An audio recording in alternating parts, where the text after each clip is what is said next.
Bună, sunt Delia, iar astăzi o să vă prezint colecția mea de foam slime.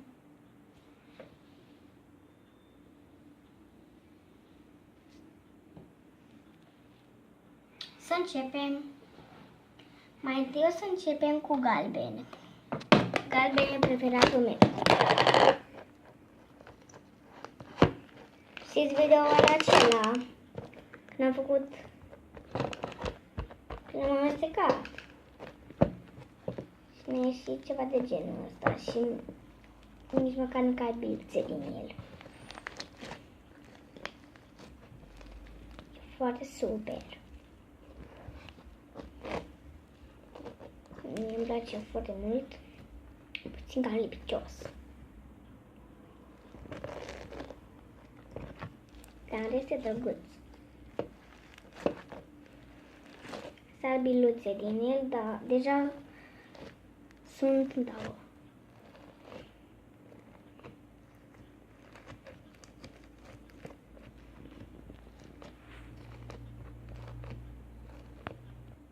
Acesta e următorul slime.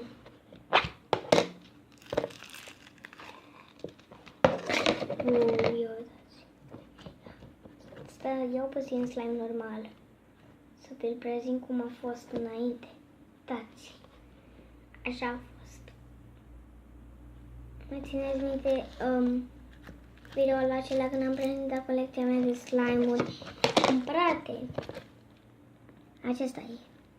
Doar că am văzut foam bead în el.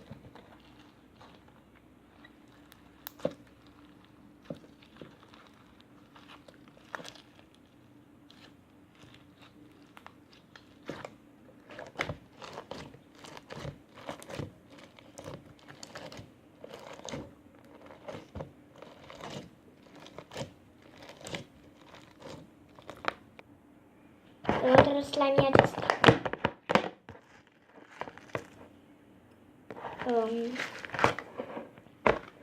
Nu sunt prea sigură, dar poate cel mai tare dintre toate, dar hai să-mi dată bine.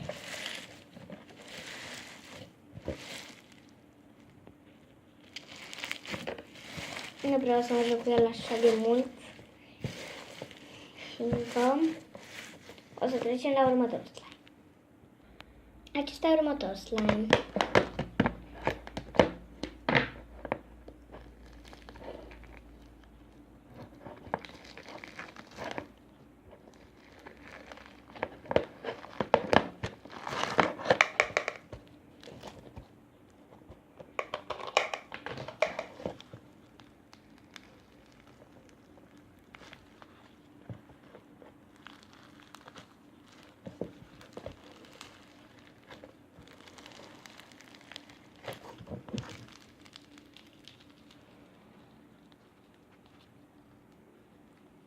Să facem o pâine.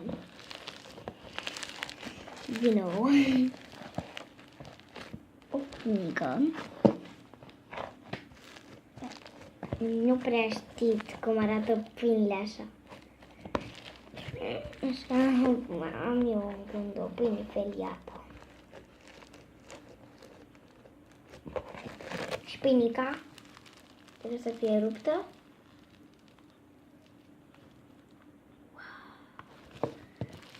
Pot să formez și altceva. O cireașă. Asta e drăguț. Să formăm o cireașă. O să le adun.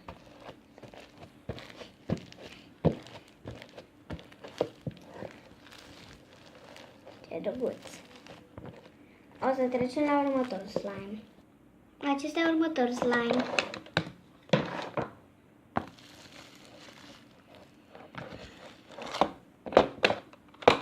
Ia să vedeți cum era slime înainte.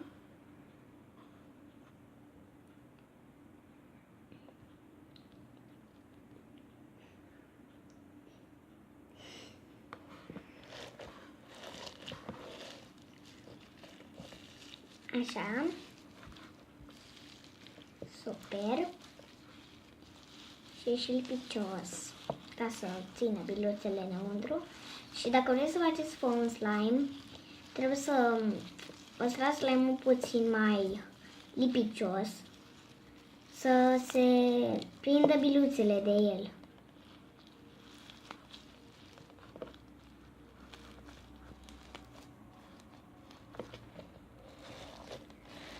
Hai să-l întingem, să-l întindem puțin.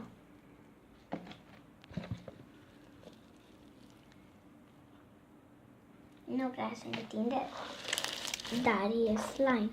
Uitați.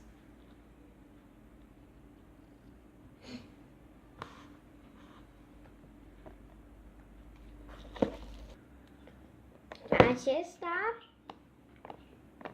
e slime. Ultimul slime. Da. Dar așa. Asta îl prezint pe acesta că... De ce nu? Să vă arăt cum a fost slime înainte. Mai știți că n-am făcut slime-ul acela. Acesta. Așa. Uitați cum era. Așa era. Da, acum hai să-l amestecăm că...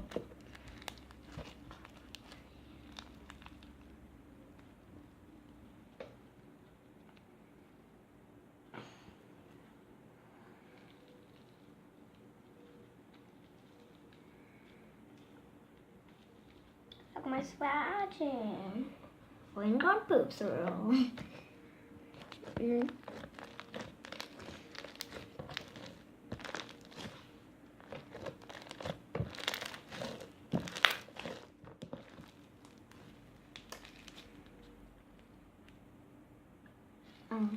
Da.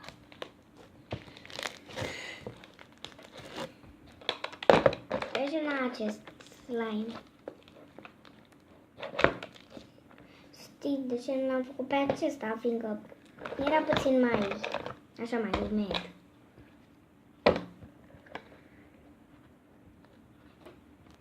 Wow. Mai știți în ziua care l-am făcut pe acest slime? A fost slime și fără borax.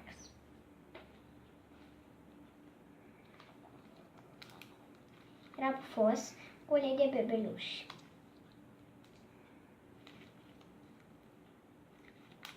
Sau o să vi-l arăt și pe acesta. Nu e chiar colecția mea de foam slime. E și de slime. Puțin. Dați-l, de-aia nu vreau eu să-l filmez, că e puțin mai umed, așa, știți. Dar nu cos așa mai. Și nici măcar nu mai e așa de plăci. I-am găsit puțin. Uitați-l.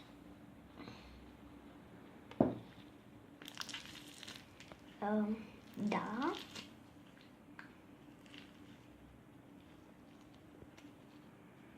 E exact ca în ziua care l-am făcut. Dacă v-a plăcut colecția de foam slime, nu uitați să dați un mare like, să vă abonați la acest canal. Delia face slime. Pa!